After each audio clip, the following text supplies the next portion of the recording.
What is codependency? So codependency would be traditionally known from the areas of addiction.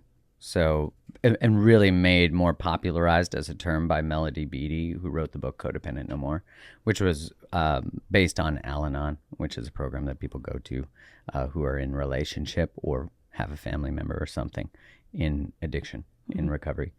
So that we would think of it like people who are enabling, right? We would say that's codependent, that someone who's in a relationship with someone and they keep compromising themselves. They're compromising their own needs, their own well-being. In our book, we define it as codependency is any relational dynamic that where we source safety from something or someone at the expense of ourselves, our needs, our sense of self, and our overall well-being. So really the key word in there is at the expense of.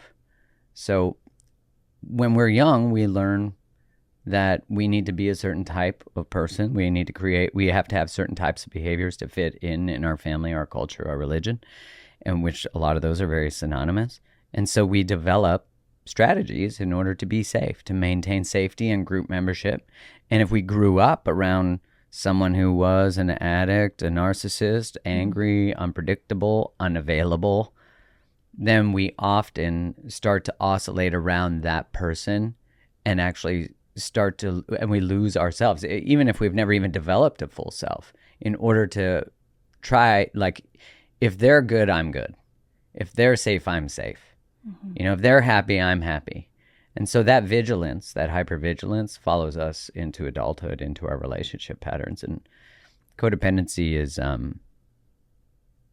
it's incredibly common. I think anyone listening is probably like, wait, sometimes I compromise myself. If you have resentment, that's a good sign that you're codependent, because resentment is 100% of the time because you're prioritizing something or someone ahead of yourself. What's the opposite of codependency? Is there a term? So we often think that the opposite of codependency is overt individualization, like individuation. But really what healthy relating is interdependency. So it's not about getting rid of all your needs, right? That's usually where we swing to when we're thought of as like, we're too loud, we're too much, we're too needy. Maybe people told us that. We think we'll become needless. I won't want anything. I'll be quiet. Mm-hmm. But the real balance is having needs, having values, having wants, but being in a relationship with someone who honors yours, honors themselves, and you do the same. And that the relationship itself is using the things that are coming up to heal, to like become more powerful. Like think of like traditional pickup artistry or like Cosmo articles. It's like 8 ways to do this, send a text that makes them send one back. And these are all these ideas of games. They're like, there's idea of like, how do I get the upper hand, or you're whipped, right? These are all this implying that there's power in a relationship. And if you don't have it, you're not safe. And you need to have it because power will create desirability. However, that right there, you're already losing if you're thinking about how to get the upper hand or anything like that.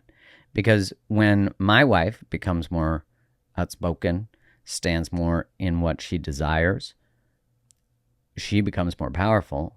If I wasn't comfortable with that, it's because I'm afraid. I'm afraid that she might leave me. I'm afraid that she might get noticed for that. I'm afraid that she might tell me something I don't want to hear.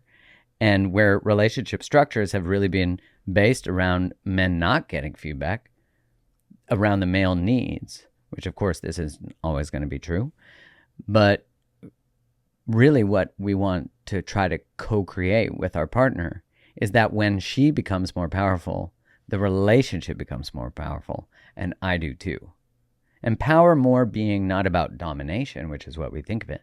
Power being about taking up space, leading, community, family, being a great parent, right? Like in a state of knowing, where you're like, I'm not going to apologize for who I am.